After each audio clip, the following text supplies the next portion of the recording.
adalah bersyukur kepada Allah. Bersyukur. Para ulama salaf kita dari sahabat dan tabi'in, tabi'in, orang-orang saleh yang sudah faham wahyu Al-Quran dan Sunnah, maka mereka selalu lisannya kalau lagi tidak ngomong sama orang dua hal, alhamdulillah atau astagfirullah, terus begitu. Sampai mereka itu kalau lagi jalan dari rumahnya ke tokonya di Baghdad dulu, di Irak, di Madinah, di Mekah, di tempat-tempat mereka mau buka usaha, atau mereka dari rumahnya menuju ke masjid mau mengajar, maka selalu lisannya alhamdulillah, alhamdulillah, alhamdulillah, alhamdulillah, alhamdulillah, non-stop. Atau mereka mengatakan astagfirullah wa atubu ilaih, astagfirullah wa atubu ilaih, terus nggak pernah berhenti, gitu kan. Maka mereka terus bersyukur. Makanya dengan syukur ini kita sudah sentil sedikit gambarannya kemarin. Saya sudah berikan gambaran kalau dengan kalimat alhamdulillah ini sebenarnya password untuk menambah rezeki. Ucapkan itu selalu. Bangun tidur suruh baca alhamdulillah, habis makan alhamdulillah, habis minum alhamdulillah, selalu ditekankan untuk ucapin itu. Maka mestinya kita ucapkan. Sayangnya kita sangat jarang sekali untuk mengucapkan kalimat ini. Bahkan teman-teman sekalian, habis sholat wajib saja, yang ada hadis Nabi SAW, siapa yang membaca subhanallah 33, alhamdulillah 33, Allahu Akbar 33, lalu dia genapkan 100 yang membaca la ilaha illallah wahdahu la syarika lah, lahul mulku wal hamdu wa huwa ala kulli syai'in qadir, maka akan diampuni dosanya walaupun sebanyak buih di lautan. Tapi pertanyaannya, siapa yang dapat nih? Padahal kalau untuk baca ini saya pernah pakai durasi menit, teman-teman sekalian. Baca dengan sangat tenang pun itu 7 menit sudah selesai sebenarnya. Baca ayat kursinya, baca al-ikhlas, al-falaq, an-nasnya, dengan baca subhanallah, alhamdulillah, Allah akbar masing-masing 33 kali, maksimal 7 menit. Tapi pertanyaan, siapa yang dapat nih? Karena banyak orang tidak menganggap penting untuk mengucapkan zikir kepada Allah, terutama masalah alhamdulillah. Maka mereka buru-buru sekali, subhanallah, subhanallah, alhamdulillah, alhamdulillah, alhamdulillah, Allah akbar, Allah akbar, Allah akbar. Apa ini? Bagaimana bisa dapat gitu kan? Bagaimana kalau seandainya Anda sedang kerja di perusahaan ingin minta dinaikkan gajinya?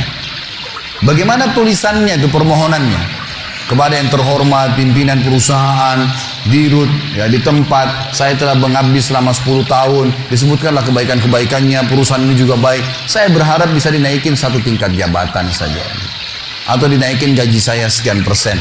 Atas kerana kami ucapkan terima kasih, taruh di ruangan dirutnya. Kira-kira berani nggak pegawai ini ketuk-ketuk, mana tadi kemarin tuh yang saya sudah ajukan, gitu kan? Nggak bisa nunggu sebulan belum datang, sabar. Kenapa? Kalau doa rewel gitu. Mestinya sabar kepada Allah Subhanahu Wa Taala. Allah tahu kebutuhan kita kok. Allah tahu kebutuhan hamba-hambanya. Bahkan kita tidak minta pun Allah tahu kebutuhan hambanya, gitu kan? Allah tahu kebutuhan hambanya. Jadi harusnya bersyukur teman-teman sekalian. Kita biasakan bersyukur kepada Allah Subhanahu Wa Taala. Masih ingat tadi pagi saya bilang banyak hal-hal yang bahkan dianggap buruk oleh manusia, ternyata sebuah rezeki. Seperti tadi lapar, haus, capek. Mulai sekarang jangan kalau lapar bilang aduh lapar, nggak boleh. Karena kalau tidak lapar nggak enak kita makan. Mestinya alhamdulillah saya lapar. Itu aja mestinya kita syukurin. Hal-hal yang kita anggap buruk juga sebuah nikmat sebenarnya. Karena tanpa lapar tidak enak orang makan. Kalau haus, alhamdulillah saya haus. Karena memang kalau tidak haus nggak enak kita minum. Begitu pula dengan capek, alhamdulillah saya capek. Karena dengan capek enak rasanya tidur itu. Tapi kalau tidak capek kita nggak enak tidurnya, gitu kan? Bahkan kadang-kadang kita gelisah bangun tengah malam karena sudah terlalu banyak tidur. Coba kalau kita capek luar biasa, mestinya lisan kita mengatakan alhamdulillah. Allah menyebutkan dalil tentang pentingnya bersyukur ini di dalam surah Al-Ankabut, surah nomor 29 ayat 17. A'udzubillahi minasyaitonirrajim. Innama ta'buduna min dunillahi awthanan wa takhluquna ifka. Sesungguhnya kata Allah, semua yang kalian sembah selain Allah adalah berhala-berhala. Patunglah, pohonlah, apalah, semuanya itu berhala kata Allah. Dan kalian membuatnya dengan ifka, kedustaan. Orang yang berhala, dia sendiri yang pahat matanya, dia sendiri yang buat hidungnya, dia sendiri yang buat kepalanya, topinya, apalah. Kemudian dianggap, oh ini Tuhan. Gimana cara? Kata Allah, ini ifka, ini kedustaan. Kalian dustain diri kalian sendiri kata Allah. Semua yang kalian sembah selain Allah itu berhala-berhala yang kalian karang-karang, kalian dustain diri kalian sendiri. Dan subhanallah, kebanyakan orang ujung-ujungnya ini karena masalah duit saja. Banyak kita ambil ruang lingkup orang Islam saja misalnya. Ada seorang dikenal namanya Badawi di Mesir. Nanti kita tarik ke Indonesia nih contohnya. Badawi ini di Mesir sebenarnya dulunya bukan seorang alim ulama, orang biasa, tapi dikenal di masyarakat. Waktu dia meninggal, karena dia sering baik sama masyarakat, ada satu masyarakat wakafin tanah di kebunnya, ini buat kuburannya si Badawi. Berjalan waktu, ahli waris pemilik kebun menjual tanah-tanah mereka, akhirnya sampai membuat kuburan tersebut berada di pinggir jalan. Lewatlah dua orang yang fasik. Fasik ini muslim tapi banyak dosanya, nggak memikirkan masalah, nggak takut dengan akhirat, nggak takut dengan dosa-dosanya, nggak pernah berpikir masalah neraka. Maka lewat, ban mobilnya pecah pas dekat di seberang kuburan itu, seberang jalan. Yang satu lagi perbaikin ban, yang satu ini melihat ke arah kuburan itu. Ternyata dalam hitungan 5 menit saja, itu ada 10 orang lewat. Dari 10 orang ini, 8 orang memberikan salam ke kuburan itu. Salam, seorang muslim berikan salam ke kuburan sunnah Nabi. Gitu. Orang fasik ini mengambil sebuah kaleng tua di dekat mobilnya, kemudian dia menyeberang, ditaruh di dekat kuburan itu, lalu dia pindah ke sebelah. Dilihat sama dia, 5 menit ke depan lagi seperti apa. Ternyata dari 10 orang yang lewat, selain memberikan salam, ada 2 orang nitipin duit. Masukin ke kaleng bekas itu. Dia bilang sama temannya, sebentar ada proyek nih. Dia pergi ke toko bangunan, beli semen, beli keramik, beli pagar, dirombak tuh kuburan hari itu. Pasang celengan yang lebih bagus lagi. Dia sama temannya besok duduk di seberang jalan, lihat perkembangan. Ternyata dari pagi sampai sore, di antara orang yang lewat karena kuburan sudah bagus, ada yang berikan salam, ada yang titipin fulus, duit lagi. Kalengnya penuh, gitu kan? Wah, ini proyek nih. Beli tanah di sekitarnya, bebasin tanah itu, bangunin masjid. Dan sekarang teman-teman sekalian, masjid itu bisa menampung sekitar 1000 orang, dan di dalamnya ada kuburan si Badawi tadi. Setiap hari orang berbuat kemusyrikan, minta-minta sama kuburan tersebut, berharap bisa diberikan keselamatan lah, kalau menikah bisa berkah lah, minta sama kuburannya si syekh ini, dan diistilahkan dengan Syekh Badawi. Ini bukan syekh, bukan seorang alim dulu. Sedangkan orang alim aja nggak boleh, apalagi bukan orang alim. Sampai Imam Nawawi rahimahullah. Ini teman-teman, maaf, di Indonesia yang masih banyak melakukan hal-hal seperti ini. Imam Nawawi ini salah satu tokoh mazhab Syafi'iyah. Beliau mengatakan, saya heran pada orang-orang yang minta-minta pada kuburan, walaupun itu adalah orang alim. Sementara di dalam kuburan dalam manusia seperti dia sama, yang sudah jadi tulang belulang. Nabi Muhammad SAW saja kita masih kirimin salawat untuk beliau. Apa itu salawat? Tambahan rahmat dari Allah SWT. Nabi yang sudah diampuni dosanya. Para sahabat orang soleh kita masih mengatakan radhiyallahu anhum, kita doain.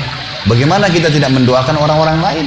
Sesoleh apapun mereka kita harus doain. Itu sunnah Nabi SAW gitu kan. Subhanallah, saya pernah mendatangi sebuah kota di Indonesia ini. Ada satu masjid tua sekali. Saya sholat di situ dan ini bekas peninggalan kerajaan. Begitu saya keluar dari masjid itu, ada satu ruangan rupanya di sebelah kiri masjid, kecil sekali, mungkin cuma bisa nampung 5-6 orang di dalam, dan ada orang duduk di atas tembok dekat pintunya. Lalu kemudian ditutup pintu tersebut, dia sambil nunggu. Saya lewat terus saya tanya teman saya, ini tempat apa ini? Dia bilang ini dalamnya kuburan. Terus untuk apa orang itu duduk di atas pintu? Dia bilang itu penjaga pintunya. Terus apa yang dilakukan? Dibukain pintu sama dia, sebentar, nanti antum lihat ada 5 orang yang keluar, di dalam sudah minta-minta kepada kuburan tersebut, nanti gantian lagi 5 orang lagi masuk antri. Begitu terus, gitu kan. Dan akhirnya penjaga kuburan diberikan duit oleh dia. Subhanallah, saya bilang subhanallah, maha suci Allah. Di mana mereka dari sabda Nabi SAW kepada Abdullah bin Abbas, wahai anak kecil, kalau kau minta tolong hanya minta tolong kepada Allah. Di mana mereka dari perkataan Imam Nawawi tadi, kalau mestinya mereka mengirimkan doa untuk orang mati, bukan malah mereka minta-minta kepada mereka. Ada ajaran agama kita jelas, tapi seperti itulah. Subhanallah. Dan ujung-ujungnya di belakangnya ternyata pengumpulan dana lagi, gitu kan. Ini banyak orang yang tidak sadar dan membiarkan manusia terjerumus hanya karena ingin mendapatkan rezeki yang dasarnya sebenarnya sudah ada sumbernya, tadi sudah saya jelaskan.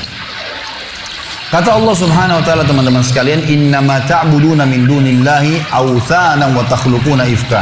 Semua yang kalian seru selain Allah, maka itu authan, berhala-berhala, dan kalian membuatnya itu ifka dengan kedustaan. Innal ladzina ta'buduna min dunillah, semua yang kalian sembah selain Allah, kalian seru minta tolong apapun sama mereka, la yamlikuna lakum rizqa, mereka tidak memiliki rezeki untuk kalian. Fabtagu indallahi rizq, hanya mintalah kepada Allah satu-satunya rezeki itu, wa'buduhu, dan patuhlah padanya. Yang dia perintahkan kerjakan, yang dia larang tinggalkan, yang halal nikmatin, yang haram tinggalkan.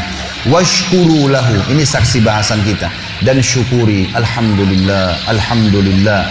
Ilaihi turja'un, kalian akan dikembalikan kepadanya nanti. Dalil yang kedua masalah syukur. Ini pilar pertama untuk menambah rezeki itu teman-teman sekalian, bersyukur. Surah Saba, surah nomor 34 ayat 15. Allah Subhanahu wa taala berfirman, A'udzubillahi minasyaitonirrajim. Laqad kana li sab'in fi maskanihim ayah. Saba ini teman-teman sekalian, surah Saba, surah nomor 34, nama lainnya negeri Yaman. Zaman dulu, di zaman Ibrahim alaihissalam, Saba itu namanya negeri Yaman, gitu kan. Dulu subur sekali negeri Yaman itu. Dan Allah Subhanahu wa taala menceritakan tentang keadaan mereka dalam surah Saba ayat 15 ini.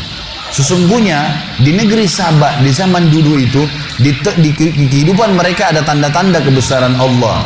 Jannatani ayyamini wa shimal. Di sisi timur dan baratnya itu ada kebun-kebun yang lebat. Dijelaskan dalam sebuah riwayat Nabi SAW bahwasanya dulu di negeri Saba ini ada Saddul Ma'rib namanya. Ada bendungan Ma'rib.